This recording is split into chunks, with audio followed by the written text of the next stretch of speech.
for DJ Rocky's Secret Files. Gusto na namin bumukod mag-asawa sa mga magulang ko, pero ayaw nilang ipasama ang anak ko. Hello DJ Rocky, itago mo ako sa pangalang Bem.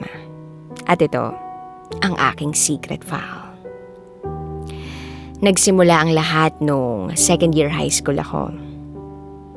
Nakilala ko si Bogs. Hiningi niya yung number ko nang minsang umattend ako ng graduation party ng sister ko. Uso kasi sa amin noon yung sayawan. Nung una hindi ako seryoso sa kanya.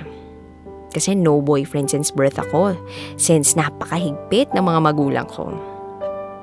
Pero habang tumatagal, nakikilala ko siya. Hanggang sa nagustuhan ko na rin siya. Naging kami at naging mag-asawa kami. Live-in kami for 5 years. Okay naman siya. Hindi ko siya nahulihan ng kahit anong babae ni minsan. Hindi niya ako sinaktan physically. Although emotionally, oo. Siya kasi yung taong sobrang tahimik. Yung feeling na ako lang yung nakakakilala ng totoong pagkatao niya. Makulit, kalog at puro kalokohan. At mahal na mahal ko siya to the point na sa kanya lang umiikot ang mundo ko. At lahat kaya kong ibigay para sa kanya. At nakita ko naman din yung pagbabago niya. Nakilala ko kasi siya para bang patapo ng buhay niya. Yung tipong pag nagkapera siya ngayong araw, iinom siya at saka niya na iisipin ang bukas. Lagi siyang lasing noon at kung saan-saan nakikitulog.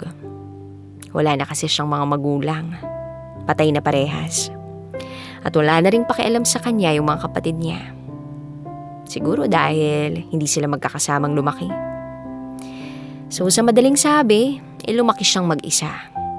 At simula noon ipinangako ko sa Diyos at sa Kanya na gagawin ko ang lahat. Mabigyan ko lang siya ng buong pamilya na hindi niya naranasan. So nagkaroon kami ng anak matapos ang pag-aaral ko and then tsaka kami nagpakasal. May bahay kami noon pero ang sabi ng mga magulang ko, doon na lang daw kami lumipat malapit sa kanila para sa anak ko. Sa ngayon, ang hirap ng sitwasyon namin. Kasi pakiramdam ko, robot kami ng asawa ko sa bahay. Although may sarili kaming bahay sa katabi nga ng kanila, ang mga gulang ko ang nagdedesisyon sa lahat. Especially para sa anak namin. Then one time narinig ng asawa ko na mayroong mga sinasabi si mama tungkol sa amin as parents. Nagagalit sila. Then umalis ang asawa ko at hindi umuwi. Nagagalit sila dahil ang gusto nila, huwag kong suyuin ang asawa ko. Alam ko naman sa sarili ko na minsan may mga pagkukulang kami bilang magulang. Pero wala namang perpekto, hindi ba? Kahit damit na isusuot ng anak ko, pinakikialaman nila. Hindi namin pwedeng ilabas ang anak namin nang wala silang permiso. Nahihirapan na ako at ganun din ang asawa ko. Gusto na namin bumukod pero ayaw nilang ipasama ang anak ko. 7 taong gulang na ang anak namin at naaawa rin ako sa asawa ko. Ayaw kong mamili sa kanila ng mga magulang ko. Gusto ko ng buong pamilya para sa anak ko. Ayaw kong bitawan ang asawa ko. Ayaw kong sisihin ako ng anak ko na hindi ako gumawa ng paraan para sa pamilya namin. Kasi ang parents ko, ang gusto nila, sa kanila kami. Ang atensyon namin ng anak ko. Gusto nila hiwalayan ko na yung asawa ko. Dahil hindi raw marunong makisama. Kasi hindi sila nag-iimikan. Kasi nakikita nga niya yung sitwasyon. At yung ginagawa nila sa aming mag-asawa, halos lahat naman kasi gusto nilang kontrolin. Ang masakit pa rito, maging ang mga kapatid ko galit sa akin. At ang sabi pa mas pipiliin ko raw ang asawa ko. Nagpaalam na ako kasi sa kanila na magbubukod na kami. Ayaw nilang ibigay ang anak ko. Sobrang masakit. Kasi sobrang bait kong tao na kahit inaabuso ako, hinahayaan ko lang. Dahil ang taas ng respeto ko sa kanila. Ako ang panganay pero pinagsasalitaan nila ako ng mga masasamang salita. Alam ko hindi nila ako maiintindihan kasi dalaga pa silang mga kapatid ko. Although, wala masyado lang masakit. Napakatanga kong araw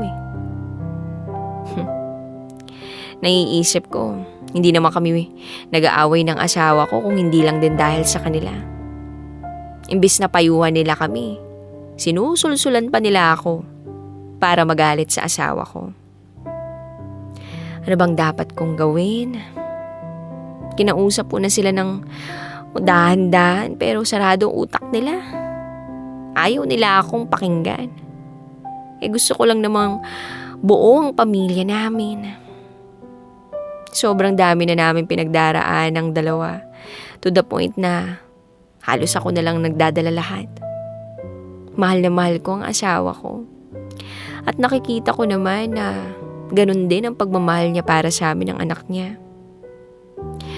Gusto ko lang na panindigan ang ipinangako ko sa Diyos at sa asawa ko na kahit anong mangyari, magiging matatag ako at bubuo ako ng pamilya. Hanggang dito na lang po. Muli, ako si Bem at ito ang aking secret file. Always your number one SM radio station. Love Radio. Kabisyo, nakarelate ka ba sa secret file na binasa ko? Kung nakarelate ka, mag-subscribe ka na dito sa aming YouTube channel at pindutin mo na rin ang notification bell para updated ka sa mga susunod na episodes ng DJ Rocky Secret File.